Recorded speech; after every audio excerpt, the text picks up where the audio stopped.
G'day everyone, Gooba here with another Torchlight Infinite Overrealm season video. New to Torchlight this season is the Drop Rush long-term event. This is active on every new account, whether you're new or old, and it is a way of giving every character in the game, or every account in the game, a legendary battle drop pack spirit.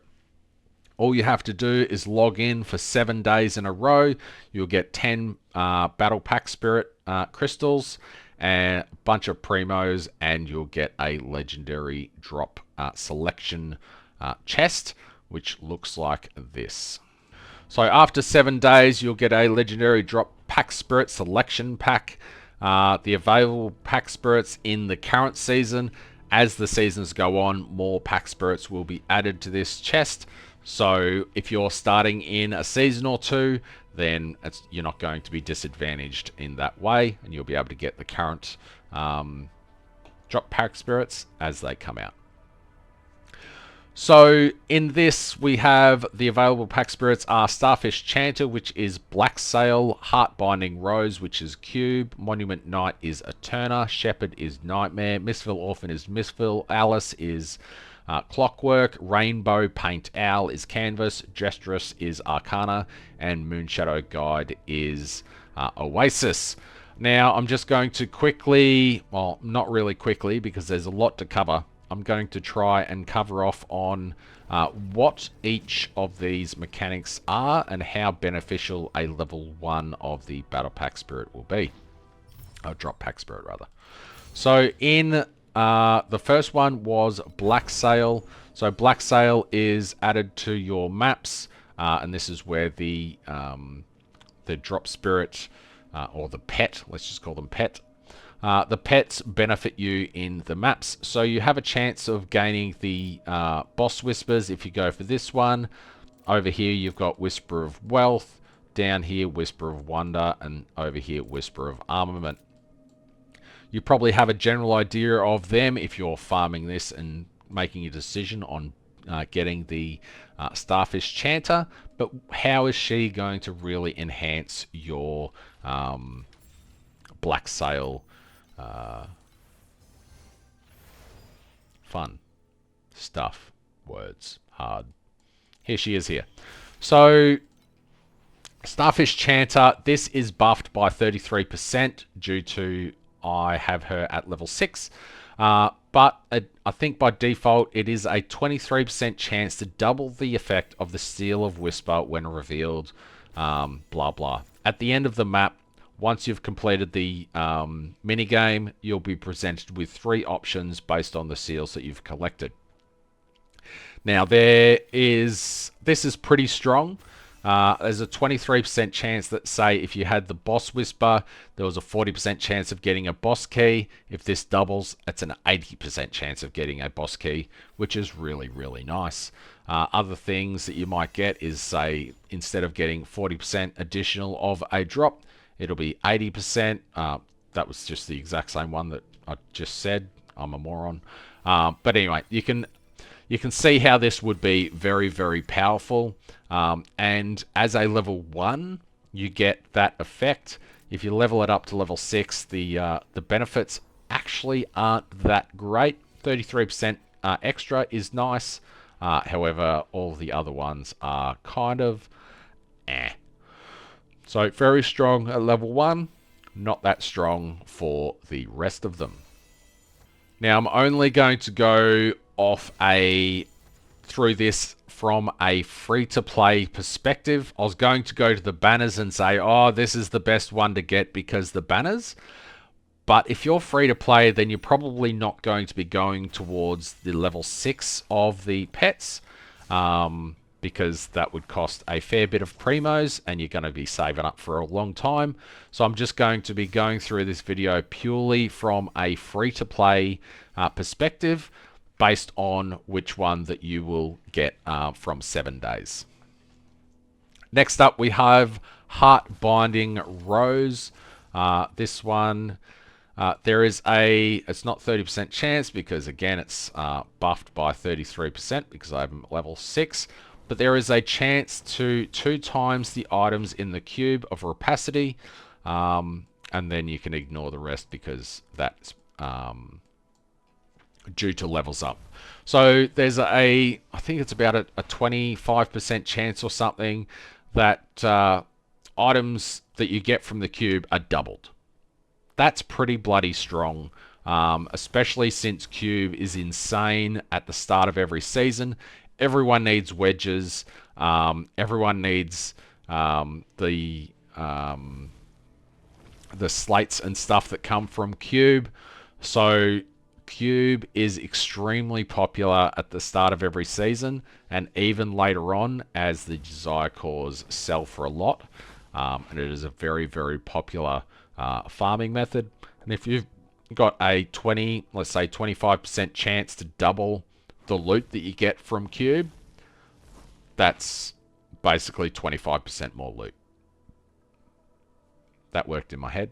I don't know if it works in reality, but it is a lot of extra loot just for one single level in Heartbinding Rose.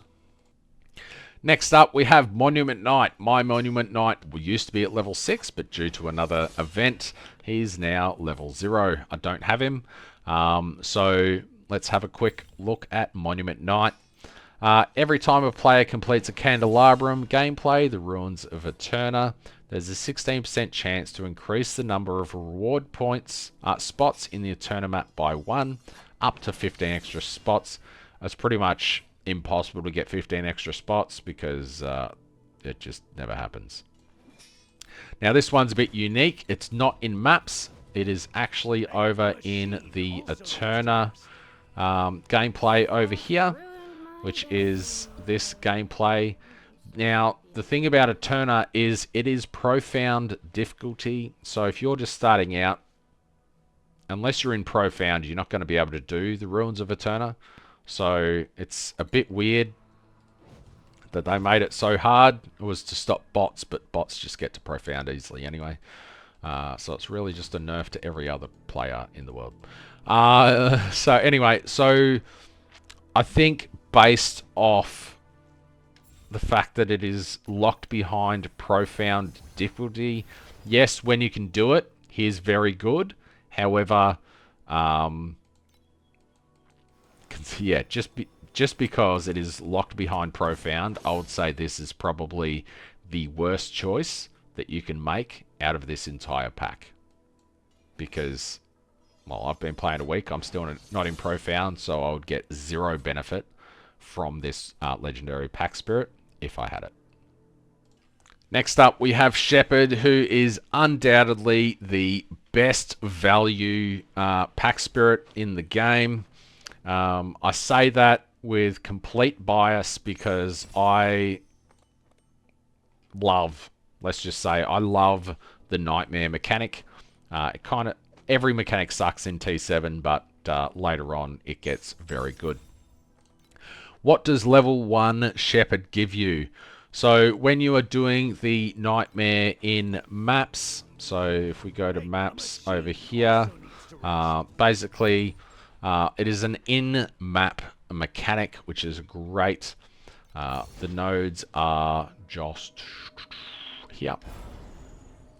So as you are building up your nightmares in maps, you make decisions, and once you have filled out your map and you have your loot pinata ready to go, you enter a map and you have to defeat 4 roots. If you do not have the drop spirits, the roots don't drop you anything. It's only when you get to the final node at the end of the map that you'll get any loot from those bubbles that you've built up during the mechanic. This is where the Dream pack spirits become extremely good. So there's 4 roots for every nightmare, and then you have the final route as well. This gives you a 13% chance that any bubbles that you have unlocked could drop from all 4 routes. So if you have filled out the tree and you've doubled the bubbles, there's 32 bubbles I think that you can get. This is giving you a 13% chance on each of those 4 nightmare routes to drop any or all of those 32 bubbles.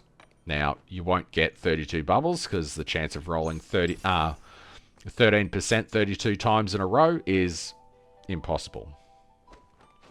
The loot potential that you get from this is extremely high, and for those reasons, I honestly can't remember where I was up to, but Dream is undoubtedly one of the best, like the Shepherd is one of the best drop spirits if you do Dream. If you don't do Dream, obviously don't get this pet, but if you do Dream a bit and you're wondering what the best drop pack spirit is, in my opinion, it is definitely Shepherd. A 13% chance per route for each of the bubbles to drop.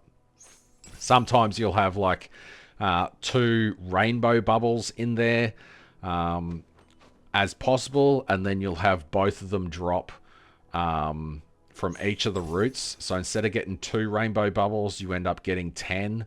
It is pretty fucking mental how much extra loot this gives you. It feels really good to get extra rainbow bubbles as well, you know.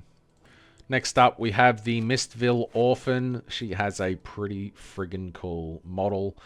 And again, if you enjoy Mistville, Mistville is farmed in the maps. However, this pet benefits you when you come down to the Mistville Trader and do the actual Mistville mechanic. This pet is extremely good. Again, if you do Mistville, I don't even have Mistville in my list. That shows how often I do it. However, if you do Mistville, it is extremely good value even at level 1. Because the main event here is when going to the clock tower, there's a 10% chance to skip the battle, and you get 3 chests of folklores at the same time. So not only do you skip the battle portion of the game, of the mini game, but you also get 3 times the loot. This can be extremely good at the end of the run. So day 15, you are guaranteed to get an activation medium. If this triggers, you get 3, which is crazy. So if you're good at the mechanic, level 1 Mistville Orphan is, in my opinion, probably up there with Shepherd. Again, if you enjoy Minesweeper. I mean Mistville. Very good pet. Very good at level 1.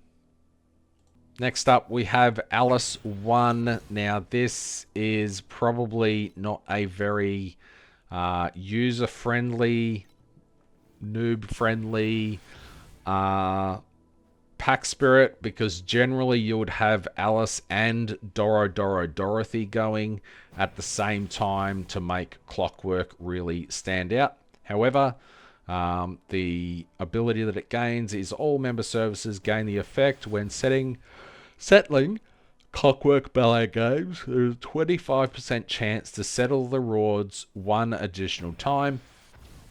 This can only be triggered once, takes effect immediately after selecting member services, and lasts for the duration of this game. So that portion there is that basically says that when you are choosing the member services, you have this pack spirit active. As soon as that's selected, you no longer have this pack spirit active. So it is purely a member services selection pack spirit. And that's when you would switch to Dorothy. So when you finish off the gameplay at the end of your map, Doro has a chance to multiply the compasses that you get. Clockwork is primarily a compass reward gameplay. And yeah, so whilst this seems pretty good, It's not that great unless you have Doro Doro to go with it. So for that reason, I would not really recommend Alice unless you're going to go down the route of spending money to get Alice up and getting Doro Doro up as well. Next up, we have another absolutely fantastic Drop Spirit. I mean, look how fantastic it is. It is very jiggly fantastic. And when this triggers in the map, it is very large and fantastic. What does it give? So bare hand painting. When painting is completed, there randomly transfers 1 to 4 cells to Pactspirits exclusive cells that do not require combat and grant double rewards. Very good. It's not a chance, it's just it transforms 1 to 4 into double rewards and eliminates the combat of that reward. So if you're running around the map and instead of having to defeat all the enemies to get your loot, it's just there. You just click on it, you just get it, and it's double loot. It's kind of insane how much value this gives at level 1.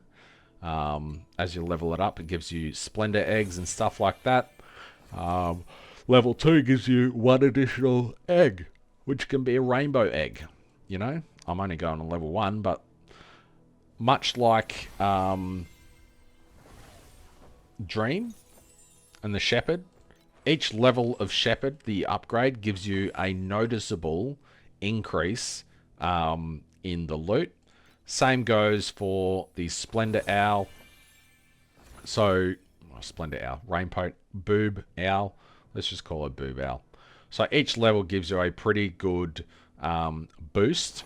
So I might even go that and maybe do some canvas, but I don't know. Very, very strong. Probably up there with Shepherd, to be honest. I'll do a tier list at the end, maybe. Next up, we have the Gestress from Arcana. I suck at Arcana, so I don't really do it. However, another very, very good pet to have. When opening a chest of Destiny in the Fateful Contest, there's a 24% chance to double the chest of Destiny. Rewards take effect immediately, and as you get it up, it actually goes to triple. But a 24% chance at double loot is fantastic.